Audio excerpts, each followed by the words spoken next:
کرام تو مومنوں کی شان یہ ہے اللہ رب العزت بیان فرماتا ہے ولا تہنوا ولا تحزنوا وانتم الاعلون ان کنتم مؤمنین کہ تم گھبراؤ نہیں ٹینشن مت لو تم ہی غالب رہو گے اگر تم سچے مومن ہو پکے مومن ہو لیکن آج ہماری مومنیت کہاں گئی سبسکرائب کیجئے ہمارے چینل کو اور بیل آئیکن کو دبائیے ہماری لیٹسٹ ویڈیو سب سے پہلے دیکھنے کے لیے آج ہماری مومنیت کہاں گئی مسجدوں میں آزاد ہوتی رہتی ہے ہم لوگ ہوٹلوں میں چائے پیتے رہتے ہیں مسجدوں میں بہت دن بار بار پکارتا ہے ہم لوگ دوسروں کی برائیوں کرنے میں لگے رہتے ہیں آج ہماری مومنیت کہاں گئی نہ ہم سرکار مصطفیٰ صلی اللہ علیہ وسلم کی سنت پر عمل کرتے ہیں نہ شریعت مطالعہ پر چلنے کی کوشش کرتے ہیں اپنے دین مصطفیٰ کو چھوڑتے ہوئے جب چلے جاؤ گے جب بزرگان دین کے راستے کو چھوڑتے ہوئے چلے جاؤ گے تو یقیناً یہی حال ہوگا جو آج کا حال ہے کیونکہ اللہ رب العزت جب کسی قوم سے ناراض ہوتا ہے تو اس قوم پر ایک ظالم بادشاہ مسلط کر دیتا ہے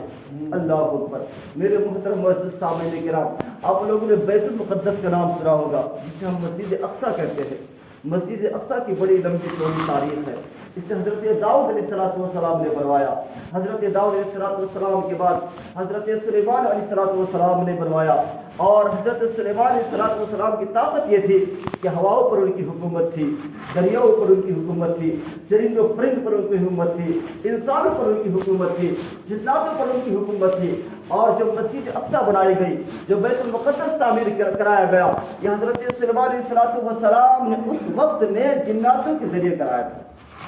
اور حضرت سلیمان علیہ السلام کی شان یہ آج ہمیں ذرا سی اونگ آ جائے تو ہم لوگ فوراً زمین پر گر جاتے ہیں لیکن حضرت سلیمان علیہ السلام کو ایک لکڑی پہ ٹیک لگا کے آپ مسجد کا کام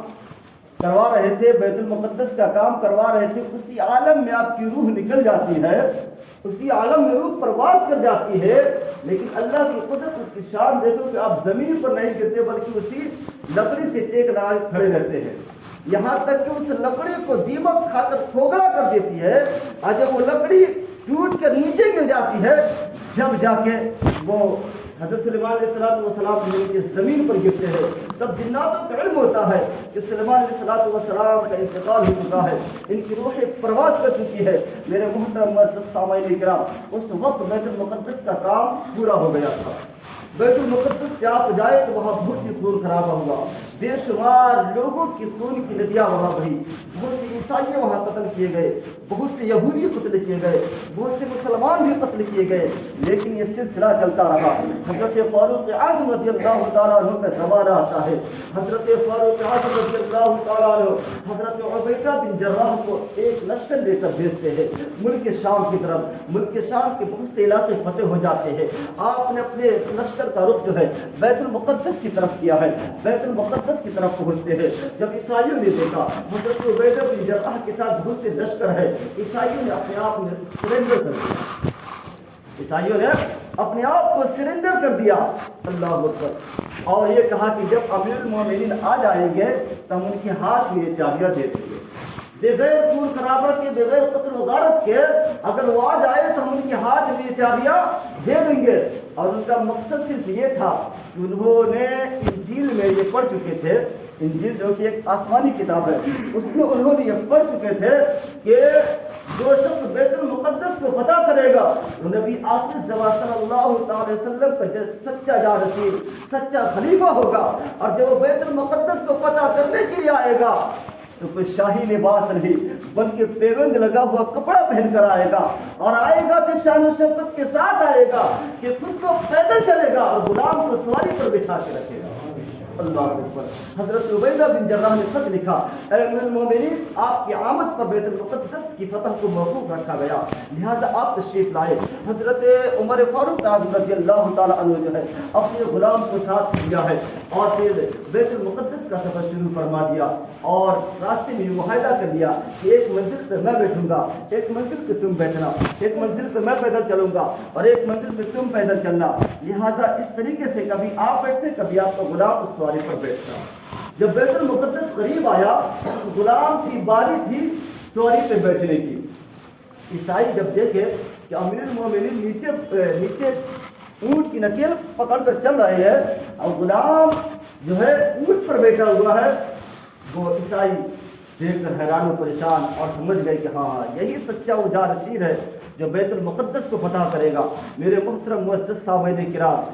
حضرت عمر فاروق اعظم رضی اللہ تعالیٰ عنہ کی شان و شوکت دیکھیے کہ جس بیت المقدس میں بے شمار خون کی ندیاں بہی، جس بیت المقدس میں نہ جانے کتنے لوگوں کی جانیں گئی، نہ جانے کون کون سے بادشاہ آئے اور کتنے لوگوں کو قتل کیا اور پھر اس پر جو ہے اپنا قبضہ جمایا، لیکن جب حضرت عمر فاروق اعظم کی باری آتی ہے تو آپ کسی ایک عیسائی کا بھی قتل نہیں کیا، کسی ایک انسان کا بھی خون نہیں بہایا، بلکہ بغیر خون بہائے جو ہے بیت المقدس فتح ہو گیا. یہ مومنین کی شان ہے. میرے محترم معزز سامعین کرام، آئیے آپ کو بتاتا چلو مومنوں کی شان کیا ہوتی ہے. مصر جب فتح ہو رہا تھا تو اس وقت لشکر اسلام وہاں پر موجود تھے. مصر کا بادشاہ جو تھا اپنے بہت سے کمانڈروں کو بلایا اور آپس میں یہ مشورہ کیا کہ میں نے سنا یہ لوگ مسلمان لوگ جو ہے جمعہ کی نماز کو بڑے شان و شوکت کے ساتھ ادا کرتے ہیں، بڑے اطمینان و سکون کے ساتھ ادا کرتے ہیں. ایسا کرو تم 40,000 کا لشکر جرار لے لو اور پہاڑ کی گھاٹیوں میں چھپ جاؤ، اور جب یہ لوگ دنیا مافیہ کو چھوڑ کر جب بارگاہ رب العزت میں سر بسجود ہو جائیں گے، جب اس کے ذکر و اذکار تسبیح و تحلیل میں لگ جائیں گے، اس وقت تم ان پر جو حملہ کر دینا. اللہ اکبر. وہ 40,000 کا لشکر جرار جو ہے ایک